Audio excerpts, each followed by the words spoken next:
ఇవాల్టి తర్వాత ఘట్టం ఏమిటంటే శ్రీ శంకరుని రూప గుణ సూక్తులు దాని యొక్క మహిమ అంటే పైన నుండి కింద వరకు లేదా కింద నుంచి పైన వరకు అంటే పాదం నుండి కేశాంతము వరకు కూడా శంకరుడి యొక్క రూప లావణ్యము ఆ వర్ణన మనకి విద్యారణ్య స్వామి వారు ఇచ్చారనమాట.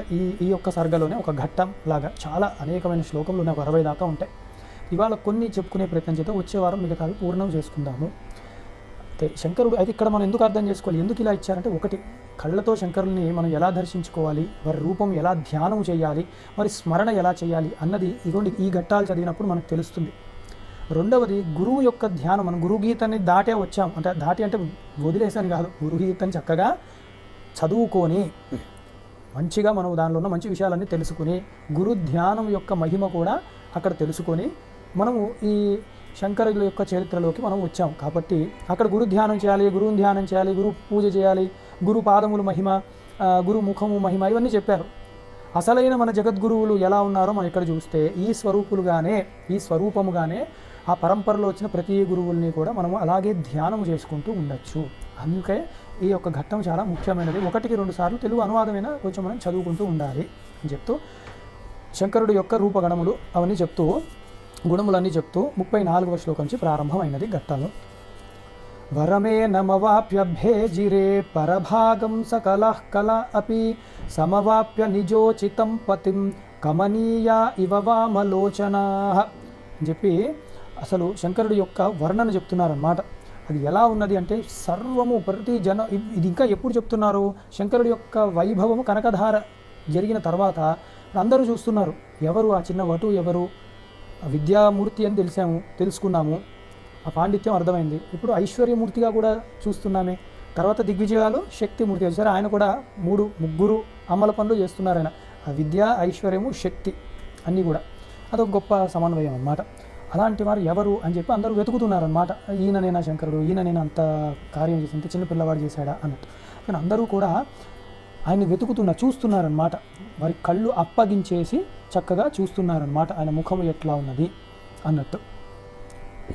ఇది ఎలా చూస్తున్నారు అంటే ఎవరు కూడా వారికి ఉన్న కోరికలన్నీ కూడా ఈ శంకరుణ్ణి చూస్తే చాలు, అదే పెద్ద కోరిక. అనేక కోరికలు ఉన్నాయి వాళ్ళకి, కానీ ముఖ్యంగా ఈ శంకరుణ్ణి, ఈ బాల వటువుని చూద్దాము, అంతకంటా పెద్ద వేరే కోరిక ఏం లేదు, ఇది చూస్తే చాలు సర్వ కోరికలు తీరిపోతాయి అన్నట్లు కళ్ళు అప్పగించి యువకులు అందరూ కూడా ఆ శంకరు వటువునే చక్కగా చూస్తూ ఉన్నారు. అందులో ఆ విద్యలు ఎలా భాషించాయంటే ఒక్క దోషం కూడా లేదన్నమాట.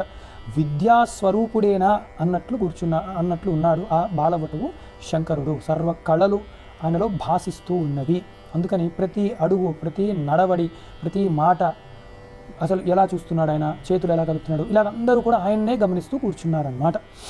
సరహస్య సమగ్ర శిక్షితాఖిల విద్యస్య యశస్వినో వపుః ఉపమాన కథా ప్రసంగమప్యసహిష్ణు శ్రియమన్వపద్యత అని ఆ శంకరుడి యొక్క దివ్య శరీరం యందు ఇప్పుడు కూడా వేదము, శాస్త్రము అవన్నీ కూడా భాషిస్తూ ఉన్నాయి. అలాగే మహర్షులు, దేవతలు వీళ్ళందరూ కూడా వారు చెప్పిన చక్కటి సూక్తులు, ఆ విషయాలన్నీ కూడా ఈయన యొక్క నడవడిలో తెలుస్తున్నాయి. ఈయన ఏది మాట్లాడినా సత్ప్రమాణముగా మాట్లాడుతున్నాడు. అందుకే శృతి స్మృతి పురాణానాం ఆలయం కరుణాలయం నమామి భగవత్పాదం శంకరం లోకశంకరం. అందుకని ఇవన్నీ తెలుస్తూ ఉన్నాయి. అంతకంటా కీర్తి ఏమి చెప్తాము, అందరు ఋషులు, అందరు మునులు కూడా ఒక రూపంలోనే భాషిస్తున్నారా అన్నట్లు ఆ జనాలందరూ కూడా చూస్తూ ఉన్నారు. సకల విద్యలకు అధిష్టాన దేవత అయిన ఆ దక్షిణామూర్తియే ఈయన రూపంలో ఉన్నాడా అన్నట్లు చాలా ఆశ్చర్యంగా అందరూ చూస్తూ ఉన్నారన్నమాట.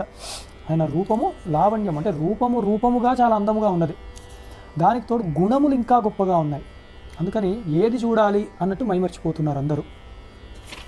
చాలా ప్రసన్నముగా, అందముగా ఉన్నాడు. ఆయన్ని చూస్తుంటే వీరికి తెలియని ఆనందము, సంతోషం కలుగుతూ ఉన్నది.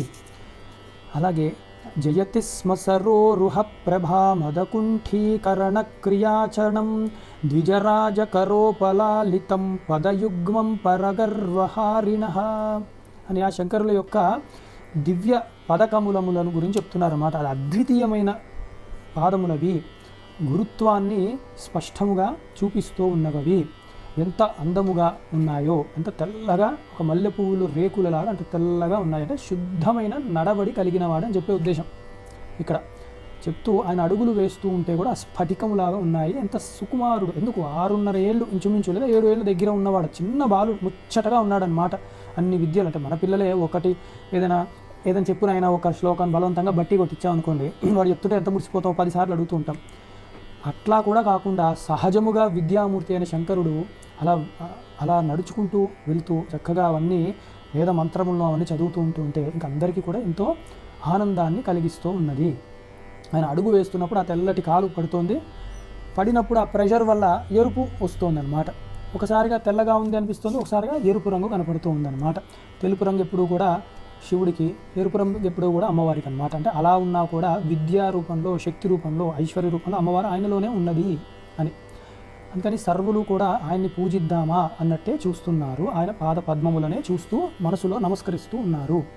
జలమిందు మణిం స్రవేద్యది యది పద్మం దృశదంస్తతః సరః యది తత్ర భవేత్ కుశేషయం తదముష్యాంఘ్రితులామవాప్నుయాత్ అని చెప్పి ఎలాంటి గొప్ప ఉపమానం వేశారంటే ఇక్కడ కొన్ని అస్సలు కుదరని పనులు చెప్పారనమాట. జలం ఇందు మణిం స్రవేద్యది అని అంటే ఒకవేళ నీటి నుండి చంద్రకాంతి మణి వచ్చినదా, లేదా ఆ మణిలోంచి మళ్ళీ పుష్పం వచ్చిందా అని రివర్స్గా కనబడుతున్నాయి అనమాట వాళ్ళకి. అలాగే ఆ పద్మములో కూడా, ఆ పుష్పంలో కూడా ఆ మధ్యలో అక్కడి నుంచి నీళ్లు కూడా వస్తున్నాయా, ఆ నీళ్ళల్లో చక్కగా ఒక కమలము, దానిలో శంకరాచార్యుల వారు లాంటి కోమలమైన ఆ దుద్దు లేదా ఆ పుష్పములు, కమలములు అట్లా వస్తున్నాయా, అన్ని వాళ్ళకి దేని నుంచి ఏదొచ్చింది, అసలు దేనికి ఆది దేనికి అంతము అన్నది అర్థం కావట్లేదు అనమాట వాళ్ళకి. దేనికి పోలిక పెట్టాలి ఇది వారికి ఎవరికి కూడా అర్థం కావట్లేదు.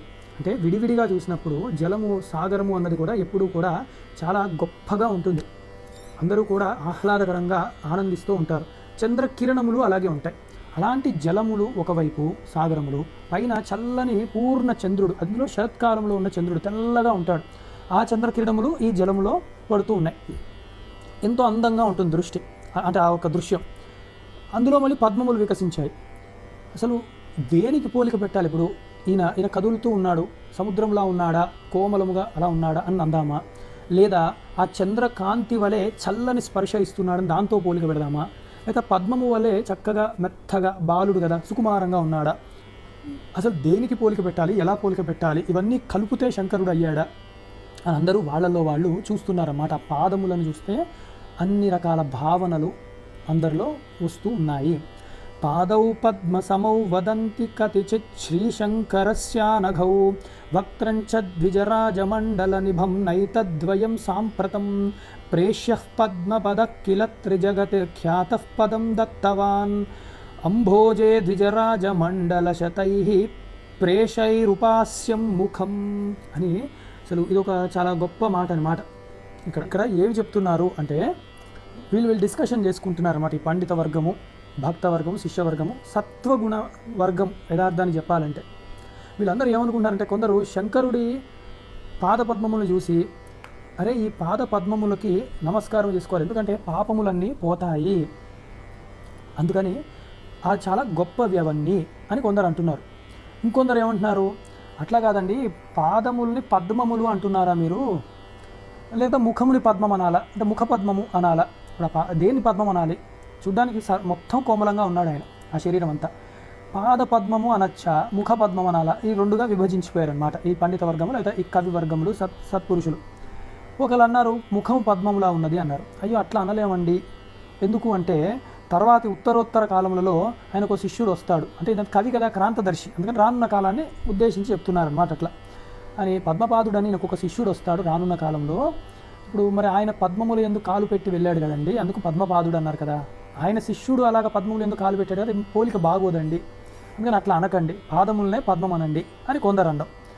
కానీ కొందరు అంటారు మరి సరే అలా అయితే సరే, మరి పాద పద్మములు అందామా అంటే అలా కూడా అనగలమా మనము, ఎందుకంటే చాలా కోమలంగా ఉన్నాయి ఆ పద్మములు, ఒకసారే వికసిస్తాయి, కానీ ఇవి ఎప్పుడూ కూడా వికసించే ఉన్నాయి కదా పద్మములు, అందుకని అలా అనొచ్చా మనము, అసలు ఆ పద్మములు అన్నది పోలిక కొంతవరకే వస్తుందా అని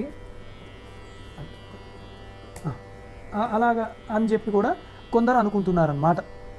అందుకని ఏ విధంగా చూసినా కూడా మనకి ఆ పద్మములను కూడా చంద్రకిరణం వల్లనే వికసిస్తూ ఉంటాయి. కానీ అట్లా కాదు కదా, ఈ శంకరుడి యొక్క పాదపద్మములు ఎప్పుడూ కూడా వికసింపజేస్తూ ఉంటాయి శిష్యుల యొక్క హృదయములు.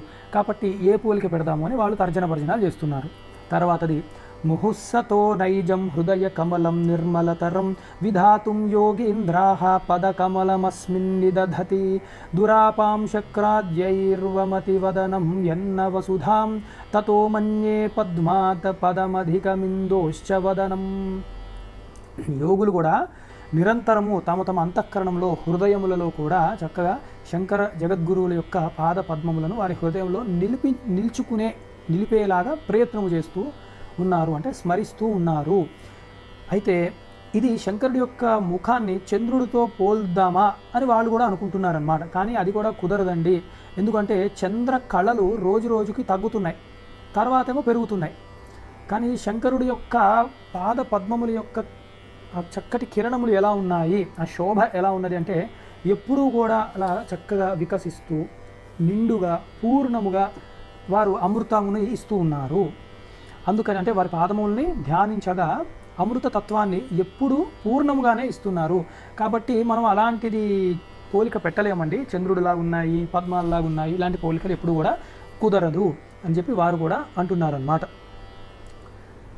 తత్వజ్ఞాన ఫలే గ్రహీర్ఘనతర వ్యామోహముష్టింధయో నిశ్శేష వ్యసనోదరం భరిరఘ ప్రాగ్భారకూలంకషః లుంటాకో మదమత్సరాది వితతే స్థాపత్రయారుం తుదః పాదస్యాదమితం పచః కరుణయా భద్రంకర శాంకరః. అంటే ఆ పాద పద్మములను ధ్యానిస్తే మనకి శంకరం అంటే చక్కగా మనకి భద్రము, శ్రేయస్సు, రక్షణ కలగాలని చెప్పి కోరుకుంటూ ఆ పాదపద్మములను ఎవరు ధ్యానిస్తారో తలుచుకుంటారో వారికి సకల శుభములు కలుగుతాయి అని చెప్తూ భక్తుల యొక్క అజ్ఞానం పోయి చక్కటి తత్వజ్ఞానము వస్తుంది. దేహాత్మ భ్రాంతులు అప్పటికప్పుడే విడిపోతాయి వారికి. అందుకని ఏ దుఃఖము కూడా వారిని అంటదు. అలాగే దుర్జనులకు పాపములు కూడా పోతాయి. అంటే జ్ఞానం రావట్లేదండి అంటే జ్ఞానం కాకపోయినా నాయన గురువు గారి యొక్క పాద పద్మములు అంటే జగద్గురువుల యొక్క పాద పద్మములను నువ్వు ధ్యానం చేసుకుంటూ ఉంటే నీకు తెలియని పాపములన్నీ కూడా నశిస్తాయి. అందుకని ఎప్పుడు కూడా ఆ భద్రంకరమైన ఆ శంకరుడి యొక్క పాద పద్మములను ధ్యానిస్తూ ఉండండి అని ఆ గురు పాదముల యొక్క విశేషము మళ్ళీ చెప్తూ ఉన్నారు.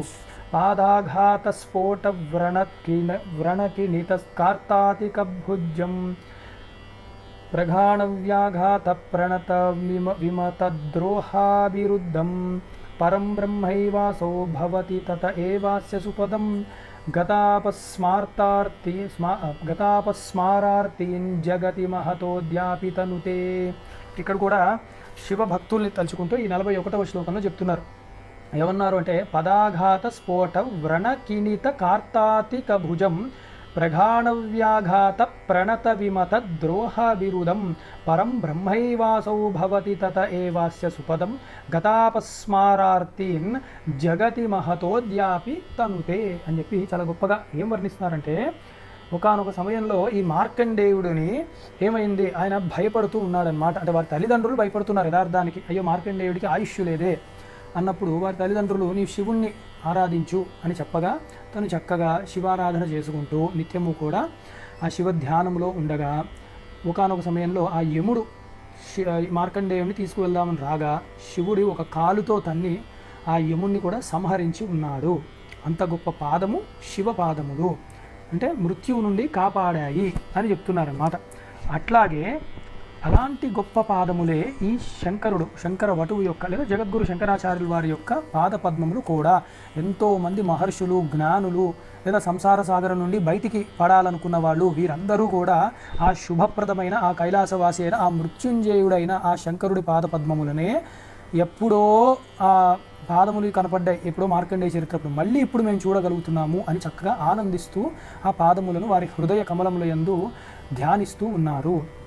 ప్రాప్తస్యాభ్యుదయం నవం కలయత సారస్వతోజృంభణం స్వాలోకేన విధూత విశ్వతిమిరస్యాసన్నతారస్య చ తాపం నస్త్వరితం క్షిపంతి ఘనతాపన్నం ప్రసన్నా మునే ఆహ్లాదం చ కళాధరస్య మధురాః కుర్వంతి పాదక్రమాః అని ఆ పాద పద్మములు కూడా చంద్ర కళలు వలె సర్వ కళలను కూడా విరాజిల్లుతూ నిండు వెన్నెల్లాగా, అంటే ఇక్కడ కూడా కళలు ఉన్నాయి పాదములకు, కానీ చంద్రుడిలాగా ఒక్కొక్కసారి ఒక్కొక్క కళలా లేదు, ఎప్పుడూ కూడా పూర్ణ కళలతోనే భాసిస్తూ ఉన్నాయి. ఎందుకంటే ఆయన షోడశ కళా ప్రపూర్ణుడు కాబట్టి, చక్కటి శ్రీ విద్యా స్వరూపుడు కాబట్టి అని చెప్తున్నారన్నమాట.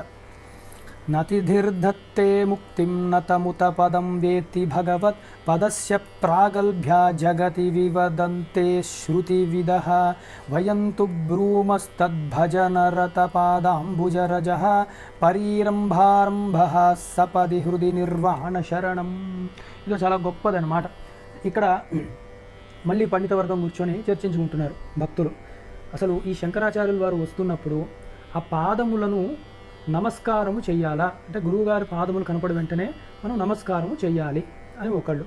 అయితే ఇంకొందరు ఏమంటారంటే పాదములు అంటే గురువుగారు సాక్షాత్ కనపడుతున్నారు కదా, పాదములను తాకుదామా, చక్కగా జలముతో ఆ పాదములకు పూజ అంటే అభిషేకంలా చేసి కాళ్లకు కడిగి ఆ నీళ్ళని నెత్తి మీద జల్లుకుందామా, అదే గురువు పాదోదకం పీత్వా అని అంటారు కదా, అలాగా ఆ గురువు యొక్క పాదములను కడిగి ఆ శేషమును చక్కగా పానము చేస్తే అప్పుడు మనకు జ్ఞానం లభిస్తుందా అని ఇద్దరు వర్గాలు కొంచెం అనుకుంటున్నారన్నమాట.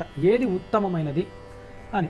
కొందరు అంటారు పాదములను అలా దూరం నుంచి నమస్కారం చేసుకోండి, అంతేగాని అందరూ వెళ్ళి కాళ్ళ మీద పడిపోతూ ఉంటే అది గురువుగారికి కూడా ఇబ్బందే కదా అని అన్నాడు. కొందరు అంటారు అట్లా కాదు, వారికి ఇబ్బందా లేదా, అందరూ వచ్చేస్తారా మనం చూసి అని అనడం వేరు, అసలంటూ మనకు వచ్చిన అవకాశం మనం ఎందుకు వదులుకోవాలి, అందుకని చక్కగా పాదములను కడిగి ఆ నీళ్లను నెత్తి మీద జల్లుకుందాము, మనం అలాంటి పని చేద్దాము అని. కొందరు అంటారు అలా కాదు, నేరుగా కాళ్ళను పట్టుకోవద్దు కదా అని శాస్త్రమే చెప్పింది కదా అని అంటారు. కొందరు అంటారు అది ఎవరి విషయంలో ఉన్నా సరే కానీ మన గురువు ఈయనే మన గురువు అనుకున్నప్పుడు పాదములను పట్టుకోవచ్చు అని కూడా చెప్పింది కాబట్టి అందుకే కదా పాదములను కడగచ్చు, నీళ్లు జల్లుకోవాలన్నారు అని చెప్పి ఇద్దరు కొట్టుకుంటున్నారు. అప్పుడు ఇలా కాదని చెప్పి ఒక గొప్ప పండితులు, ఇంకో గొప్ప పండిత వర్గం వచ్చింది, వాళ్ళు శ్రేష్ఠులు శిష్టులు, వాళ్ళు వచ్చారు. వారు వస్తే వీళ్ళిద్దరూ దెబ్బలాడుకుంటే అయ్యా ఏమిటి అసలు మీరు దేనికి కొట్టుకుంటున్నారు, మీరు అందరూ ఎందుకు దెబ్బలాడుకుంటున్నారు అంటే వారు చెప్పారు ఇదండి మా కష్టం వచ్చింది, ఏం చేయాలా, పాదపద్మములు కడగాల, దూరంచే దండం పెట్టుకోవాలా, ముట్టుకోవచ్చా, ఇది మాకు వచ్చిన సమస్య. వారు నవ్వి అన్నారు అయ్యయ్యో ఇది శంకరుడి యొక్క పాదముల యొక్క వైభవాన్నే కదా మీరు ఎలా అర్థం చేసుకోవాలని చూస్తున్నారు, అంతవరకు అవసరం లేదయ్యా. శంకరాచార్యులు వారి యొక్క శిష్య గణము ఉంటారు కదా, వారు నడుస్తూ వెళ్తున్నప్పుడు వారు తొక్కిన భూమిలో ఉన్న ఇసుక రేణువు తీసి నెత్తి మీద పెట్టుకున్నా కూడా సంపూర్ణమైన జ్ఞానము అబ్బుతుంది. ఇంకా శంకరుల పాదములను స్మరిస్తే ఎంత త్వరగా ఫలం వస్తుంది. అలాగే శంకరుల యొక్క పాదములను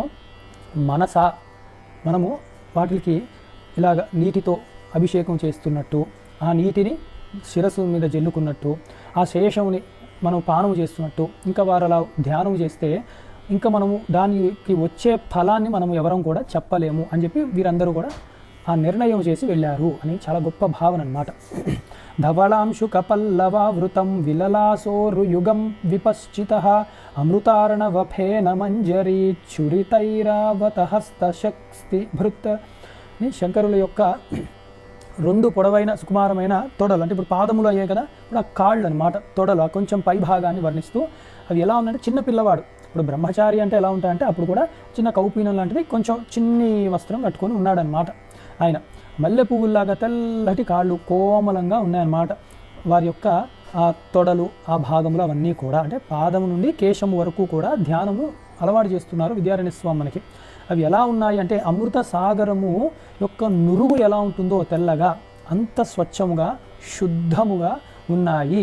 మళ్ళీ ఇంకొక పోలిక ఏం వేశారంటే అమృతార్ణవ ఫేన మంజరి ఐరావత హస్తశక్తి భృత్ అని.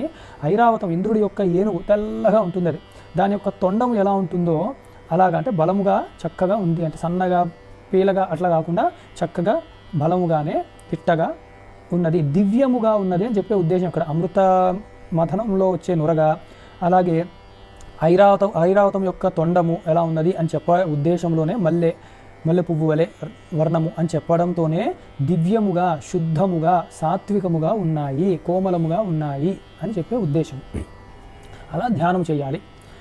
యదిహాటకవల్లరీత్రయీ ఘటితా స్ఫాటికకూటభృత్తటీ స్ఫుటమస్య తయా కటీతటీ తులితా స్యాత్ కలిత త్రిమేఖల అని. ఆ కొంచెం పై భాగం చూస్తే నడుము దగ్గర ఈ మేఖల అంటే ఇప్పుడు మొలతాళ్ళు ఇవన్నీ కట్టుకుంటాం కదా, అలాగా ఆ బ్రహ్మచారికి చక్కగా 3 వరసలతో ఒక మొలతాడు లాంటిది చుట్టబడి ఉందన్నమాట. అదే మేఖల అని చెప్పి అది కూడా అంటారు. అది ఎలా ఉంది అంటే చక్కగా అది కూడా మంచి వర్ణముతో స్వచ్ఛముగా, అంటే మాసిపోయినట్టు కాకుండా శుద్ధముగా ఉందన్నమాట. ఇది బంగారు తీగలతో కట్టినట్టు ఉన్నది. అంటే బంగారు తీగతో వారికి అక్కడ ఉన్నది. బంగారు మొలతాడు పట్టుదట్టి అని చెప్పి కృష్ణ పరమాత్మను కూడా మనం అంటూ ఉంటాం కదా. ఆ కృష్ణుడే ఇక్కడ శంకరుడుగా మనకి భాషిస్తున్నాడు అని భావన చేయొచ్చు, తప్పేమీ లేదు. ఇక్కడ కూడా బాలశంకరుడు వటు అన్నమాట. అందుకని ఆయన కూడా చక్కటి ఆ 3 వరుసలుగా ఆయన మొలతాడు లేదా మేఖల అది కట్టుకొని ఉన్నాడు. ఆయన పృష్ఠభాగము కూడా చక్కగా నిండుగా ఉన్నట్లు ఉన్నది. అంటే అది కట్టినప్పుడు బలిష్టంగా ఉన్నది అనమాట. బలంగా అంటే ఏదో యుద్ధం చేసేవాడికి బలంగా ఉన్నట్టు అని కాదనమాట. ఆరోగ్యముగా ఉన్న లక్షణాలు చెప్తున్నారు అక్కడ. ఆదాయ పుస్తక వపుశ్రుతి సారమేక హస్తేన వాది కృత తద్గత కంటకానాం ఉద్ధారమారచయతీవ విబోధ ముద్ర ఉద్భిభ్రత నిజకరేణ పరేణ యోగి అని ఆ పైన చూసినప్పుడు వేద సారములు అన్నీ కూడా ఇక్కడ ఉపనిషత్తులు కానీ గ్రంథములు ఇవన్నీ కూడా శంకరుడు చక్కగా తన ఎడమ చేత్తో ధరించి పట్టుకొని ఉంటున్నాడు. బ్రహ్మచారి అని చెప్పి ఏది పడితే తీసుకొని వెళ్ళట్లేడు ఆయన. ఎప్పుడు కూడా ఆయన ఎడమ చేతిలో ఆయన ఒక చూడండి దివ్యమూర్తి ఇప్పుడు పైకి వస్తున్నారు అనమాట. నడుము భాగం అయ్యాక పైన ఎలా ఉన్నది అన్నప్పుడు ఆ నడుము పైననే మీరు ఇందాక వారు పంపించిన ఆ ఫోటోలో కూడా చూడండి, పైననే మీరు ఆ నడుము పైననే ఆ కింద చేయి కనపడుతూ ఉంటుంది, ఎడమ చేయి. అది దాంట్లో ఈ పుస్తకాలు ఉపనిషత్తులు వేద సారములు ఇవన్నీ పట్టుకొని ఉన్నారు ఆ శంకర యోగీశ్వరుడు. అలాగే లోక కంటకమైన ప్రతివాదులందరినీ కూడా ఆ భేద దృష్టి అంటే భేద దృష్టి ఉన్నవారు, భ్రమలో ఉన్నవారు, మాయ వల్ల మోహితులు అయ్యి ద్వైత భ్రాంతిలో ఉన్న వారందరికీ కూడా జ్ఞానాన్ని ఇవ్వాలి అని చెప్పి కుడి చేతిని చక్కగా ఇలా జ్ఞాన ముద్రతో వారు ఆ ముద్రని పట్టుకొని ఉన్నారు. అంటే 2 చేతుల్ని కూడా వర్ణిస్తున్నారన్నమాట. ఎడమ చేతిలో శాస్త్రముని ఆధారముగా పెట్టుకున్నాను, అందుకే ఆ చెయ్యి ఇలా ఉంటుంది, శాస్త్రమే ఆధారముగా ఉన్నది. దీనితో వారు ఏం చెప్తున్నారు, చక్కటి కర్మలు అవన్నీ చేస్తూ కర్మయోగము అర్థము చేసుకుంటూ ఉత్తరోత్తర జ్ఞాన మార్గాన్ని మీరు అవలంబించాలి, జ్ఞానం వల్లనే మోక్షం వస్తుంది అని చెప్పి చక్కటి ఆ 2 చేతులతో 2 ముద్రలను వారు ప్రదర్శిస్తూ ఉన్నారు. సుధీరాజ కల్పద్రుమకి సలయాభౌ కలవరౌ కరోత్యేతౌ చేతస్య మలకమలం యత్సహచరం రుచేశ్చోరావేతావహనికి మురాత్రావితిభియా నిషాదేరా ప్రాతర్నిజదళకవాటం ఘటయతి చెప్పి ఆ గొప్ప శంకర వటువు ఎలా ఉన్నారంటే వారి యొక్క అరచేతులు అవన్నీ కూడా దివ్యముగా, కోమలముగా, ప్రకాశవంతముగా, అలాగే కల్పవృక్షముల యొక్క చిగుర్ల వలె అంటే లేతగా ఆ గోర్లవన్నీ ఉన్నట్టు ఇలా పెట్టారు అన్నప్పుడు ఈ చేతిని వర్ణిస్తారు. మరి అన్నీ కూడా ఒక చిగుర్ల వలె చక్కగా లేతగా ఉన్నాయి, ప్రకాశవంతముగా ఉన్నాయి, చైతన్య స్వరూపంగా ఉన్నాయి, ఆరోగ్యంగా ఉన్నాయి, అందముగా కూడా ఉన్నాయి ఆ ముద్రలను ధరించినప్పుడు. అంటే మౌన వ్యాఖ్య అన్నట్టు ఆ మౌనంగా వారి ఇలా ముద్రను ధరించడంతోనే జ్ఞానము అవతల వాడికి అర్థమవుతున్నది. ఇంకని ఆ యొక్క చేతి యొక్క కాంతులు అంత గొప్పగా ఉన్నాయంటే చక్కగా పొద్దున్న కూడా ఆ చల్లని కిరణముల వల్ల పద్మములు వికసిస్తూ ఉన్నాయి అన్నట్టు చెప్తున్నారనమాట. అంటే రాత్రి వికసించే స్వభావం ఉన్నవి కూడా అవి కొన్ని పుష్పములు వీరి యొక్క చల్లని చూపులు, చల్లని స్పర్శ వల్ల అవి నిజంగా చంద్రకిరణములేమో అన్నట్టు వికసిస్తూ ఉన్నాయి అని చెప్తున్నారనమాట. రుచిరాత దురస్థలి బభావ రరఫసా రుచిరాత దూరస్థలి బభావ రరస్ఫాల విశాల మాంసల ధరణి భ్రమణోదిత శ్రయాత్ పృథుశయ్యే భజయ శ్రియాశ్రిత.